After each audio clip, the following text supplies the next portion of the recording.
नमस्कार, मैं कमलेश कबीर आपका एक बार फिर स्वागत करता हूं इस नए एपिसोड में। आज के इस एपिसोड में हम बात करेंगे पश्चिमी बंगाल की। कल पश्चिमी बंगाल से एक खबर आई शुभेंदु अधिकारी को लेकर। शुभेंदु अधिकारी कल उत्तर बंगाल में थे, आपको पता होगा कूच बिहार।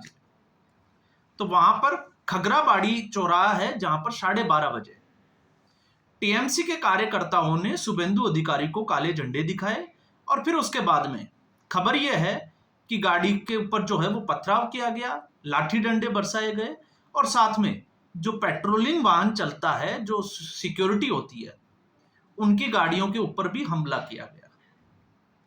तो एक बार फिर जो है वो भारतीय जनता पार्टी और तृणमूल कांग्रेस के बीच में राजनीति गर्मा गई है। अब आप इसको ऐसे समझिए कि अगले साल जो है वो पश्चिमी बंगाल में विधानसभा के लिए चुनाव होने वाले हैं। ऐसी स्थिति में इस तरीके की घटनाएं पश्चिमी बंगाल में होना आप समझ सकते हैं कि आम बात है। ऐसा नहीं है कि पहली बार हुआ है, लेकिन इस घटना से अगर हम इसके आकलन पर पहुंचे तो आकलन यह कहता है कि भारतीय जनता पार्टी पश्चिमी बंगाल में जाकर पूरे तरीके से एक्सपोज हो जाती है। अब आप सोचोगे कि इसमें भारतीय जनता पार्टी एक्सपोज कैसे हुई, तो याद करिए 2019 का लोकसभा चुनाव। 2019 के लोकसभा चुनाव में जिस तरीके से भारतीय जनता पार्टी ने चुनाव लड़ा, कैंपेनिंग की, राष्ट्रवाद के ऊपर चुनाव लड़ा गया और उसके बाद में 2021-22 के जो विधानसभा चुनाव पश्चिमी बंगाल में हुए, तो आपने उसमें देखा कि एक तरीके से मान के चल रहे थे कि भारतीय जनता पार्टी बहुत अच्छा करने जा रही है, लेकिन विधानसभा चुनाव का जब परिणाम आया तो उसने सबको चौंका के रख दिया। क्योंकि विधानसभा चुनाव में जिस तरीके से प्रधानमंत्री नरेंद्र मोदी की रैलियां हुई और जो भीड़ इकट्ठी हुई, तो फिर सवाल खड़ा यह होता है कि आखिर पश्चिमी बंगाल में लोकसभा चुनाव के अलावा अगर हम विधानसभा चुनाव की बात करते हैं तो फिर ये जो भीड़ है ये वोट में कन्वर्ट क्यों नहीं होती है, तब्दील क्यों नहीं होती है। तो इसलिए मैंने कहा है कि भारतीय जनता पार्टी पश्चिमी बंगाल में एक बार फिर एक्सपोज हो गई है। और एक्सपोज कैसे हो गई है? क्योंकि भारतीय जनता पार्टी अपने ही लोगों को जब तक पश्चिमी बंगाल में सुरक्षा का भाव पैदा नहीं होने देगी, तब तक भारतीय जनता पार्टी पश्चिमी बंगाल में चुनाव नहीं जीत सकती। और हर बार चुनाव में आपने देखा होगा कि भारतीय जनता पार्टी हो या कांग्रेस पार्टी के कार्यकर्ता हो, उनके साथ मारपीट की जाती है, पेट्रोल बम भी जो है वो वहां पर चलाए जाते हैं, इसके अलावा घरों को आग लगा दी जाती है और ऐसी बहुत सारी घटनाएं जो है वो हमने देखी है। तो जो असुरक्षा का भाव है, तो अब एक तरीके से आप समझिए कि भारतीय जनता पार्टी का एक नेता शुभेंदु अधिकारी अगर पश्चिमी बंगाल में वो अपने आप को सुरक्षित महसूस नहीं कर सकता, वो अपने आप को नहीं बचा सकता, तो फिर कार्यकर्ता जो है वो भारतीय जनता पार्टी पर भरोसा कैसे करेंगे। अब भले ही शुभेंदु अधिकारी जो है वो ममता बनर्जी का ऊपर जो है वो हमला बोले, लेकिन जो कार्यकर्ता है, जो वोटर है, उसको क्या मैसेज जाता है? उसको मैसेज ये जाता है कि आखिर, क्योंकि भारतीय जनता पार्टी की अगर हम भाषा की बात करें, या आपने देखा होगा कांग्रेस पार्टी के अधीर रंजन, वो हमेशा जो है वो टीएमसी के गुंडे जब बोलते हैं, तो आप सोचिए कि जब इनसे ये खुद सुरक्षित नहीं है तो जनता को कैसे सुरक्षित महसूस कराएंगे। और इसी के कारण एक बड़ा वोटर जो है वो या तो वोट नहीं करता है, या तो फिर उसका वोट जो है वो टीएमसी को जाता है। और ममता बनर्जी ने क्या किया? तो पिछले सालों से ममता बनर्जी ने जिस तरीके से गांवों तक, या हम कहें कि बूथ लेवल तक टीएमसी की जो कैप्चरिंग की है, आज भी वहां लोग जो है वो, अगर कोई जिसको कहें कि गांव में दो पक्षों के बीच में कोई बात हो जाती है, कोई मैटर हो जाता है, तो उसको टीएमसी के लोग या वहां के जो कार्यकर्ता हैं वो बैठकर सुलझाते हैं। उसके बाद में वो मुकदमा जो है वो पुलिस तक जाता है। तो जब इस तरीके से टीएमसी ने अपनी जड़ें मजबूत कर ली, तो भारतीय जनता पार्टी उससे लड़ेगी कैसे? और जब हम टीएमसी के इतिहास को देखते हैं, तो टीएमसी का किस तरीके से इतिहास है, तो अभी हमने बात की भारतीय जनता पार्टी। तो भारतीय जनता पार्टी अपने कार्यकर्ताओं को बचाने में अब तक जो है वो असक्षम है। बहुत सारे मौके मिले, आपने और हमने और बहुत सारे राजनीतिक विश्लेषकों ने बैठकर यह आकलन किया कि अब जो है वो इंतहा हो गई, शायद केंद्र सरकार को जो है वो राष्ट्रपति शासन की सिफारिश करनी चाहिए, लेकिन अभी तक जो है वो इसमें कामयाब नहीं हुए। तो आखिर राष्ट्रपति शासन क्यों नहीं लगाया, और नहीं लगाया तो फिर आप पे, आपके ऊपर जनता जो है वो भरोसा कैसे करेगी, और भरोसे के तोड़ने वाले कारण तो आपको समझना होगा। जब हम बात करते हैं टीएमसी की, तो टीएमसी किस तरीके से काम करती है, तो टीएमसी का पहला उदाहरण मैं आपको बड़ा उदाहरण बताता हूं। शारदा चिटफंड जो घोटाला हुआ उसकी बात करते हैं। शारदा जो घोटाला हुआ उसमें आपको पता होगा एक बड़े पुलिस अधिकारी राजीव कुमार, क्योंकि टीएमसी ने, ममता बनर्जी की सरकार ने एसआईटी का गठन किया था और वो उसकी जांच कर रहे थे। फिर उसके बाद जो है वो मामला ईडी को चला गया, तो ईडी ने लगातार जो है वो राजीव कुमार को सम्मन जारी किए 5, लेकिन राजीव कुमार जो है वो बहाना बनाते रहे। फिर उसके बाद में आपको पता होगा ईडी जब कलकत्ता पहुंची तो ममता बनर्जी ने राजीव कुमार को बचाने के लिए रोड के ऊपर बैठ गई धरना देने के लिए, और राजीव कुमार को अरेस्ट नहीं करने दिया, ना पूछताछ करने दी। क्यों नहीं करने दी, अब उसका जब आप कारण समझोगे तो आपको समझ में आएगा। क्योंकि उस वक्त टीएमसी के नेता सुदीप्तो सेन, जो कि शारदा ग्रुप के जो है, जिसको ब्रांड बनाने के लिए फिल्म इंडस्ट्री में लगातार निवेश कर रहे थे, तो वो टीएमसी के एक बड़े नेता थे, और इसका ब्रांड एम्बेसडर बनाया गया था उस वक्त, आपको ज्ञात होगा, मिथुन चक्रवर्ती और सांसद शताब्दी राय को। ये दोनों जो है वो शारदा ग्रुप के ब्रांड एम्बेसडर थे।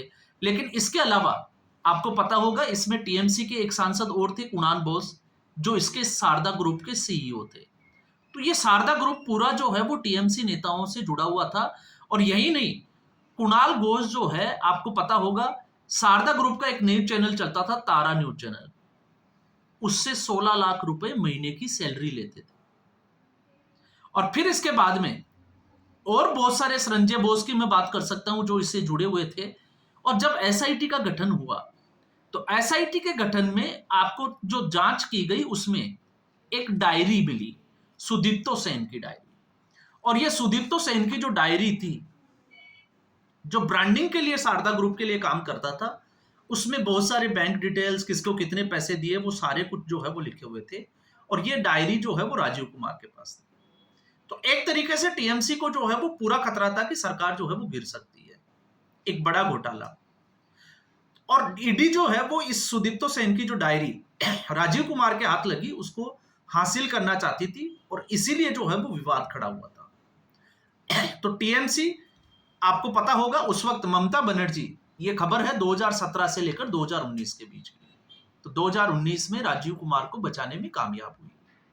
इसके अलावा हम और अगर मुद्दों की बात करें तो आपको पता होगा राशन घोटाले में साजा शेख, साजा शेख का नाम जो है वो बड़ा उछला था, क्योंकि किस तरीके से उसका जो है, आपने देखा कि गांव में महिलाओं का शोषण और उनकी जमीनों के ऊपर किस तरीके से कब्जा किया जाता। लेकिन जब वहां पर ईडी गई साजा शेख से पूछताछ करने के लिए, तो ईडी की टीम पर हमला किया गया। ईडी के कई ऑफिसर्स जो है वो घायल हो गए, गाड़ियां तोड़ दी गई।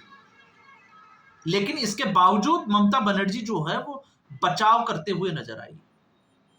और फिर आप बात करोगे, आपको एक और वाकया मैं बता देता हूं, जहां पर 2022 में बम ब्लास्ट हुए थे भूपति नगर।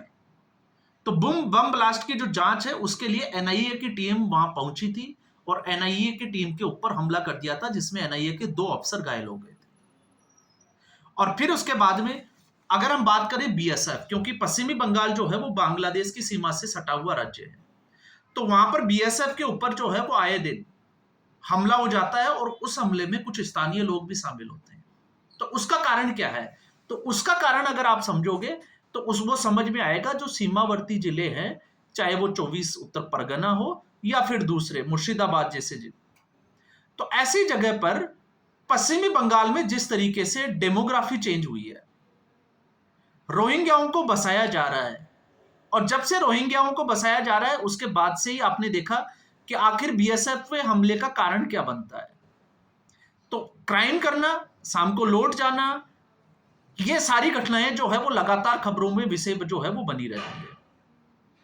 और इस वक्त आपने देखा एसआईआर को लेकर क्योंकि अगर हम शुभेंदु अधिकारी के इस मामले को देखते हैं तो ये किसी भी तरीके से, आपने देखा होगा टीएमसी ने एक मुद्दा बनाया है कि केंद्र सरकार जो है वो बैकडोर से एनआरसी कर रही है, और इसके खिलाफ जो है वो अलग अलग लगभग जो है वो 15 जगहों पर टीएमसी के कार्यकर्ता धरना प्रदर्शन कर रहे हैं। और इसमें शुभेंदु अधिकारी भी इसी से रिलेटेड जो है वो वहां पर विरोध प्रदर्शन के लिए गए थे, और उस विरोध प्रदर्शन के बीच में शुभेंदु अधिकारी के साथ मारपीट कर दी गई। तो आप सोचकर देखिए, इससे कार्यकर्ता और जो मतदाता है उसमें क्या संदेश जाता है, क्योंकि इससे पहले आपने देखा था जिस तरीके से मुर्शिदाबाद में हिंदुओं को पलायन के लिए मजबूर किया गया था, और टीएमसी की जो सरकार है, ममता बनर्जी की सरकार ने हाईकोर्ट में एक हलफनामा दिया था जिसमें बांग्लादेशी जो रोहिंग्या थे उनका जिक्र किया गया था कि उनके द्वारा जो है वो किया गया उपद्रव था। तो यहां पर टीएमसी जो है वो साफ तौर से संकेत दे रही है किस तरीके से टीएमसी के कार्यकर्ता जो है वो दूसरों के साथ इस तरीके के काम करते हैं, और फिर भारतीय जनता पार्टी और दूसरी पार्टियां, कांग्रेस जैसी पार्टियां जो है वो हाथ पे हाथ बांधकर जो है वो बैठी रहती है।